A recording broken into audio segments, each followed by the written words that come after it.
because we're in the transition zone. And what that means is we can grow some of the plants that like cooler temperatures but are hardy for warmth. We can grow some plants that like warmer temperatures but are hardy for cool.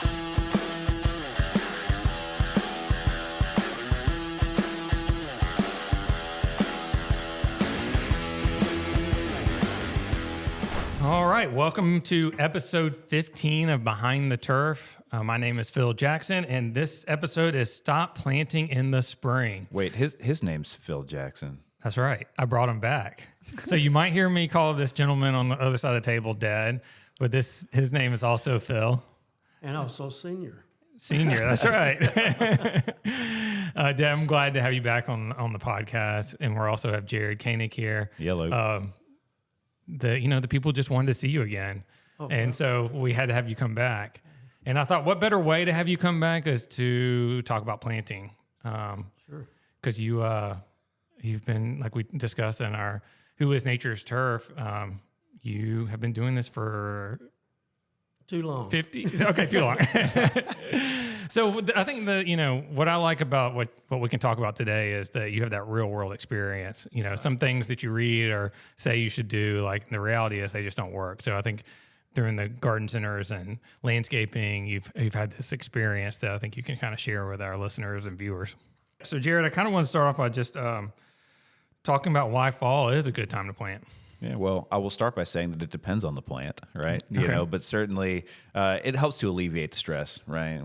Depending on, if I had my choice between fall and summer for certain things, I would certainly choose fall because there's way less stress at that time of year. The water delivery is a little bit of a different scenario. It's not as hot and stressful, and plants are going to get shocked anyways when they get pulled out of the pot and stuck in the ground. So, it plays a benefit to not have so much stressful weather on top of all that. Yeah, and I think I just experienced growing up in the garden center. It's just like the spring was such a busy time. Right.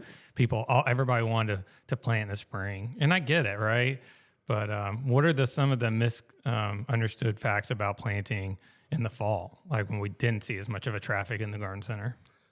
Well, I think you just said it. People think, it's going to be cold soon. Right. Or my plant's going to be all right. Yeah. But actually, fall's the best time. You've got 3 seasons for the plant to establish before it gets hot next summer. Yeah. Summer's the toughest time on new plants. The ground temperature from the summer is still warm, and that's good for the new root system to emerge and get into the new soil and kind of get a good foothold before the heat that comes in the summer. Yeah, because we're in Atlanta, Metro Atlanta, and it just, we've had a couple of, actually recently we had a pretty cold winter, but otherwise though, it's really fairly mild, The fact of the matter is you could plant here year round. Yeah.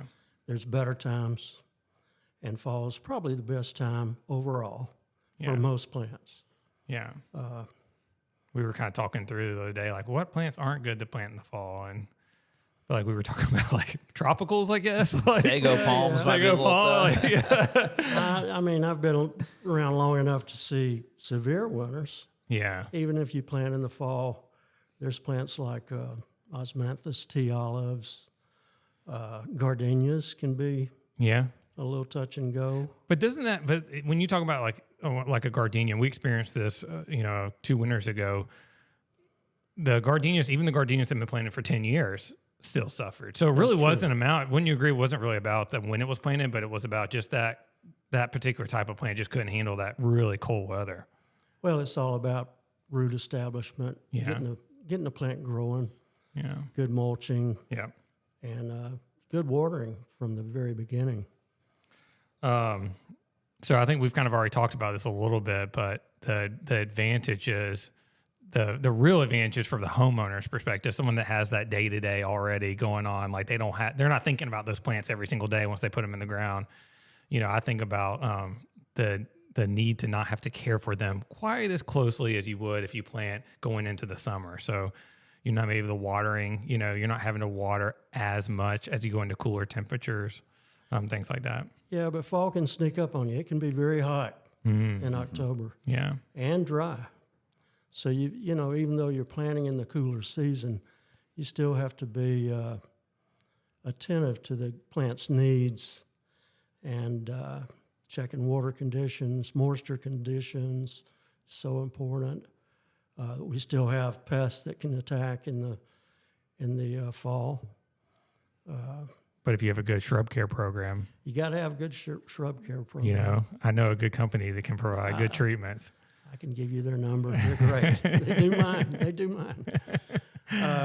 You know, and there's other factors that, you know, deer grazing is a big problem in this area. Right. And that's why you should be selective when you decide what plants you want to plant. Yeah. If you're not committed to deer repellents and that sort of thing, you need to stay away from plants that deer graze on. So what are your top favorite plants to just have doing for? What do you think does the best around here? You have some favorites?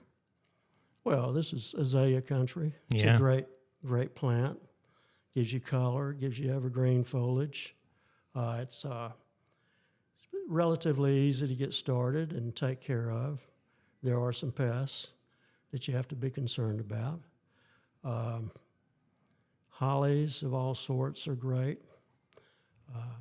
Conifers are good here.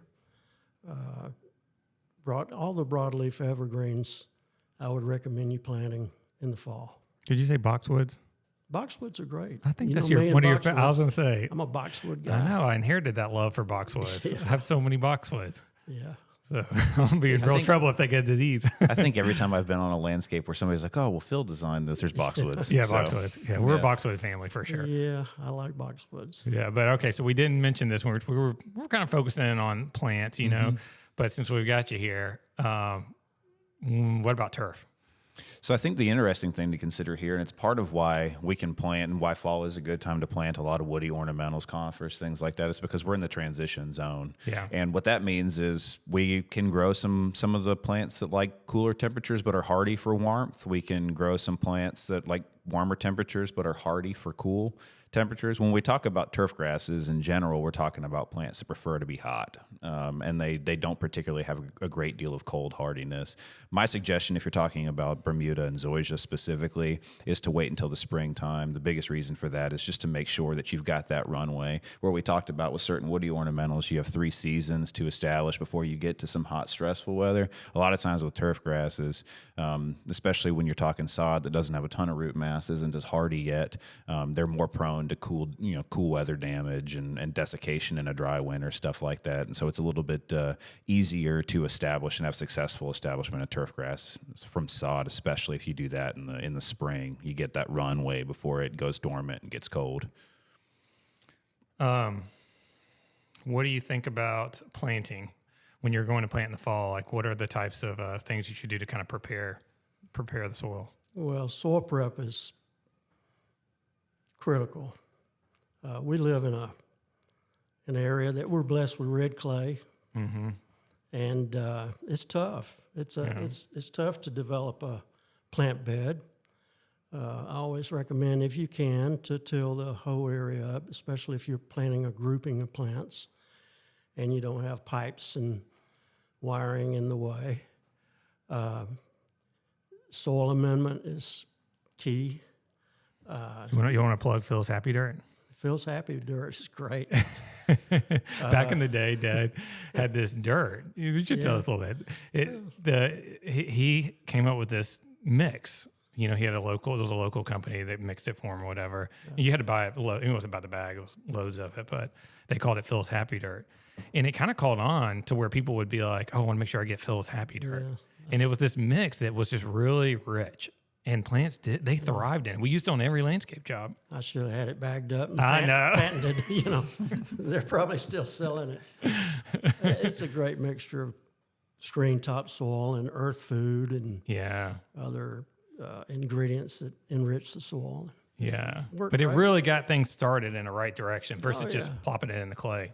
Yeah, people like the name, and it did make the dirt happy. Yeah. Made the plants real happy. I love it.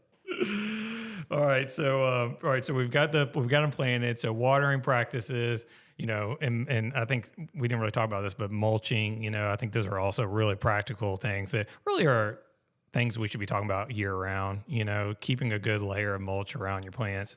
But especially when you're planting in the fall, I would say, you know, if we're just talking about fall planting, like, don't you feel like that's what's going to kind of help protect that plant from those potentially cooler weather or cooler temperatures that are coming in? If we do have a severe winter, mulching is key. Yeah. Although I do see one negative to that is that people use too much mulch sometimes. It's almost like putting too much dirt on the root ball. Yeah. And, you know, you have to be aware of that. But mulching overall is a great thing, and aesthetically it looks great. Yeah. And it's just a matter of watering at that point. I think like what you had said earlier, which is like it really just depends on the weather at that point, how much you're having to water. That's right. Yeah. New plants should be watered in very well, and then, you know, based on the temperature, you get a wide range of temperatures in the fall. So you may have a real hot week where you need to water more, and you have a wet week, of course, you don't need to water at all. You can overwater. And that happens we see that a lot. That's why it's important when you develop the plant bed that you slightly raise the bed so that you have good drainage. Drainage is key for most plants. Yeah, especially with all the clay. It almost creates Absolutely. like bowls when you set that plant down in it. Okay, so just kind of recapping this before we wrap up, we talked about why, you know, fall is such a good time to plant. Cooler weather, easier for the roots to get established. Plants in general, most plants trees and shrubs around here are going to be great, minus tropicals. And we were talking about being cautious with turf grass, especially zoysia grass probably in particular as you're moving into those cooler weathers. Mm-hmm. And then at that point, it's really just monitoring, you know, but giving that plant time to get rooted in before we cycle back around to those hot temperatures. That's one of the things I always tell people to plant. I've experienced in my own yard when I get excited and plant something in May. And so I've just experienced it personally that fall is such a great time to plant. So did I miss anything? The one thing that he touched on that I think can never be talked about too much is plant selection. What you want out of that plant, where it is in the yard. Yeah. I mean, and all of that plays into planting time and stuff too. But I mean, you talk about tropicals and things like that. If you're not willing to babysit those things, I mean, it just is what it is. But plant selection solves so many of your problems. Yeah. What you got? Anything else? No, Jarrett's right. I mean, when you go to the nursery and buy plants for your yard, for your garden, and you've got to be very aware of the height of that plant 5 years from now. Mm-hmm. You know, people run out and see a plant that's a foot tall, and they say, that'd be perfect under my 2-foot windows. And then 5 years later, they're cutting them down because they're 6-7 feet tall. I know. I've definitely been guilty of putting a plant too close to the and house. Also spacing while we're at it. Yeah. People need to space their plants. They crowd them. Yeah. We should do an entire podcast on plant selection and just talk about those things. I mean, Absolutely. like, you got to come back. We got to do that. All right, wrapping this up. Appreciate everybody tuning in to episode 15. I think ultimately we decided that fall is the best time, but okay, maybe you could plant in the spring. But fall is such a great time to plant. We hope this information was helpful. As always, we would hope you will follow us and share and comment. We love that feedback and really appreciate it.